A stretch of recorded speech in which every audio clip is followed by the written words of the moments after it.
Hello' দোস্ত, মই প্ৰাঞ্জল মেধি। মই আজি প্ৰথম ইউটিউবত এটা ভিডিঅ' দিম, ব্লগ ভিডিঅ'। মই আছোঁ এখন পাহাৰখনৰ মানে ওচৰৰে বাসিন্দা, ইয়াৰ ওচৰতে থাকে। মই তাৰ লগত গোপেন কলিতাৰ লগত মই চব পাহাৰত কি কি জীৱ জন্তু আছে মই জানি ল'ম। মিষ্টাৰ গোপেন কলিতা। নমস্কাৰ। আপুনি কি কৰি আছে বৰ্তমান? আমি খেতিৰ কাম কৰোঁ। আৰু এই পাহাৰখনৰ নাম কি? এইখন আচলতে এটাষ্ট আছে দুখন পাহাৰ একেলগে। এইখন বিশ্বকৰ্মা বুলি কয়। আৰু ওখ পাহাৰখন যিখন আপুনি দেখি আছে সেইখনক ভৈৰৱচূড়া পাহাৰ বুলি কয়। মই পাব্লিকক মানে ৰাইজক দেখুৱাই আছোঁ। হয়। এইখন দেখা নাই, মই দেখুৱাম পিছত এটা দিম। এই গছবিলাকৰ কাৰণে দেখুৱাব পৰা নাই। মিষ্টাৰ গোপেন কলিতা, আপুনি পাহাৰখনৰ বিষয়ে কওক। পাহাৰখনৰ বিষয়ে মানে কি, এইখন আমাৰ এখন খুব ঐতিহ্যমণ্ডিত পাহাৰ বুলি ক'ব পাৰি। হয়। এইখনত পুৰণি কীৰ্তিচিহ্ন কিছুমান আছিল। ৰাম লক্ষ্মণ সীতা ইত্যাদি কৰি শিলেৰে খোদিত আছিল।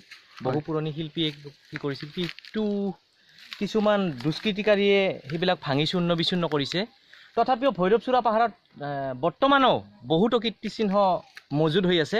আপুনি যদি ভিজিট কৰে তেতিয়াহ'লে সেইখন দেখিব পাৰিব গোটেইখিনি। মই শুনিছোঁ এই ভৈৰৱচূড়া পাহাৰৰ কিবা এখন পূজা হয়, ডাঙৰ পূজা হয়। কি পূজা হয়? এইটো ভৈৰৱ পূজা হয়, বহাগ মাহৰ 6 তাৰিখে হয়। একচুৱেলি সেইটো বহাগ মাহৰ পহিলা বহাগৰ পৰাই আৰম্ভ হয়, 7 দিনলৈকে থাকে। আৰু 6 তাৰিখে ডাঙৰ এখন মেলা হয় আৰু তাত পূজা কৰা হয়। হয় হয়। আৰু এই পাহাৰখনত জীৱ জন্তু কি কি জীৱ জন্তু আছে? জীৱ জন্তু আপোনাৰ হৰিণা বহুত আছে বৰ্তমান। বন গাহৰি আছে। পোৱাৰ ভিতৰত সোণালী বান্দৰ আছে। সৌ চাইডটোত আপুনি চাই ল'ব পাৰিব, সেইটোত সোণালী বান্দৰ আছে। আৰু বন গাহৰি যথেষ্ট পৰিমাণৰ আছে। হৰিণা আছে। তাৰপিছত কেটলা পহু আছে। আৰু জহামাল সেই জাতীয় বস্তু বহুত আছে। লতা মেকুৰী বাঘ আছে। আৰু বৰ্তমান ডাঙৰ বাঘ নাই, ফুটুকী বাঘ একো নাই তেনেকুৱা। আৰু গাহৰি হাতী আছে নেকি? হাতী আমাৰ এইখন পাহাৰত নাই, কিন্তু বন গাহৰিয়ে যথেষ্ট পৰিমাণৰ আমাৰ কৃষকসকলৰ ক্ষতি সাধন কৰি আহিছে। আমাৰ কৃষি পথাৰ নষ্ট কৰি আহিছে, কেতিয়াবা ঘৰতো যায়। অৱশ্যে খাদ্যৰ সংকটত নুমি যায়, এইটো বন বিভাগৰ গাফিলতি। বন বিভাগে তেখেতসকলৰ কাৰণে গছ গছনি ৰখা নাই, ইয়াতে খাদ্য বস্তু নাই। সেইবিলাকৰ কাৰণে বান্দৰে ধান পথাৰ নষ্ট কৰি দিয়ে। হয়। আৰু এই ডাঙৰ এটা শিল দেখিছোঁ, এইটো শিলটো মানে ইয়াৰ বয়স কিমান হ'ব বা ইটোৰ ৱেইট কিমান হ'ব? এইটোতো বয়সটো আমি ক'ব নোৱাৰিম, কাৰণ এইটো পুৰাতত্ত্ববিদ লাগিব বয়সটো ওলাব লাগিলে। আমি তেনেকুৱা ধৰণৰ নলেজ নাই, কিন্তু আমাৰ জন্মৰ বহু আগত যে সেইটো আমি গম পাওঁ। মিষ্টাৰ গোপেন কলিতা, আপুনি এই শিলটোৰ ওপৰত উঠিব পাৰিবনে? এইটো পাৰিম উঠিব, আমাৰ অভ্যাস আছে। মই আপোনাক নকওঁ উঠিবলৈ, কাৰণ ৰিক্স হয়, মোৰো ৰিক্স হ'ব পাৰে, কিবা কাৰণত এক্সিডেণ্ট হ'ব পাৰে। প্ৰব্লেম নাই, এক্সিডেণ্ট হ'ব পাৰে। ঠাই দেখুৱাম আৰু। ঠিক আছে। মই এইখন পাহাৰৰ আজি প্ৰথম আহিলোঁ। আপুনি ক'ৰ পৰা আহিছে ক'ব নেকি অলপমান? মই আহিছোঁ কিহৰ পৰা, আচলতে মই বঙাইগাঁৱৰ পৰা আহিছোঁ। হয়। কিন্তু মই পাহাৰখনৰ বিষয়ে জনা নাছিলোঁ ইমান। আপুনি যিটো জনাল সেইটো মই জনা নাছিলোঁ। কিন্তু আপুনি ইটো এংগেলৰ পৰা চাওক, ভৈৰৱচূড়া পাহাৰখন এইখনে ভৈৰৱচূড়া পাহাৰৰ আমি থিয় হৈ আছোঁ। সো চাইডত চাওক, এটা শিল আছে, ডাঙৰ শিলটো দেখিব পাৰিছোঁ। কোনো গছ গছনি নাই তাত সোণালী বান্দৰৰ বসবাসস্থল। হয়। এই সোণালী বান্দৰবোৰ কি খায়? ফল মূল খায়। আজিকালি ফল মূলো কমি গ'ল। আমলখি খায়, কল আছে, অমৰা আছে, ইত্যাদি শিলিখা আছে। ওচৰতে এটা ডাঙৰ শিল দেখি আছোঁ, শিলটো পুৰা সমান। কোনটো শিলৰ কথা? এই শিলটো শিল বহুত আছে, পাহাৰত থাকেই আছে। শিলটো সমান, কিন্তু ইয়াত কেমেৰাত দেখুৱাব পৰা নাই, কাৰণ আমি চকু দি দেখি আছোঁ, কিন্তু কেমেৰাত দেখুৱাব পৰা নাই শিলটো। আমি ওচৰত গ'লে দেখা পাম নিশ্চয়।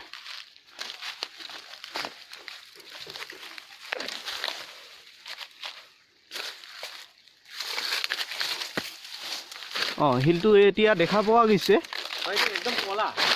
একদম ক'লা। এতিয়া আমি শিলটোত উঠিম। গোপেন কলিতা আগত যাওক। চলিব পাৰে।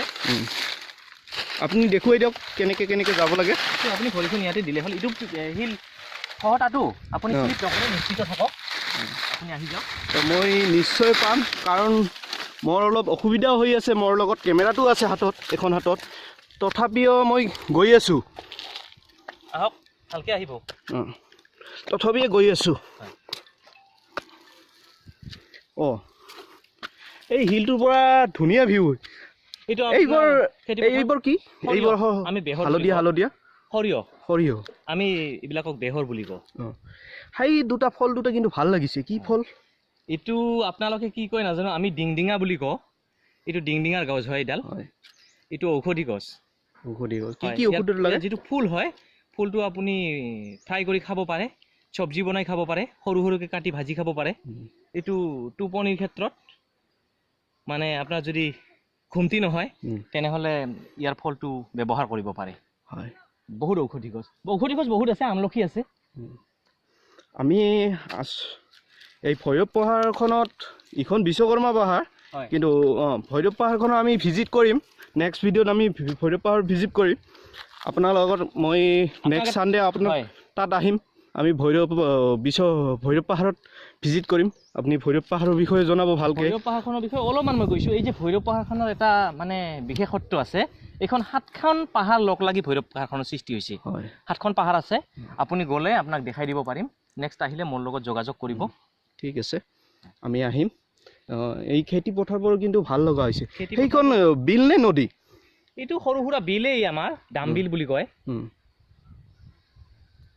এই বিলখনত মাছ কেনেকা মাছ আছে বিলত মাছ হয় যথেষ্ট আৰু নেক্সট কথা হ'ল কি আপোনাৰ এই ঘৰবিলাক নাছিলে এই ঘৰবিলাক আহিব খুব বেছি 5 বছৰমান হ'ল এই ঘৰবিলাক অহাৰ পৰা জীৱ জন্তুখিনি যিখিনি আছে আমাৰ পাহাৰত সেইখিনি যথেষ্ট সংকটত পৰিছে খাদ্যৰ ক্ষেত্ৰত মানে ইহঁতে মানুহবিলাকে কি কৰে আমলখি পাৰি আনে জলফাই গছ আছে জলফাই পাৰি আনে অমৰা পাৰি আনে তেনেধৰণে ফল মূল কল পাৰি আনে অনাৰ ফলত জীৱ জন্তুবিলাক অলপমান খাদ্য সংকটত পৰিছে এতিয়া আমাৰ ঘৰত সোমাই ঠিক আছে আমি নেক্সট ভিডিঅ'ত আমি ভৈৰৱ পাহাৰৰ ভিজিট কৰিম ভৈৰৱ পাহাৰৰ বিষয়ে জানি ল'ম ঠিক আছে বন্ধুসকল বাই বাই লাইক কৰিব ছাবস্ক্ৰাইব কৰিব শ্বেয়াৰ কৰিব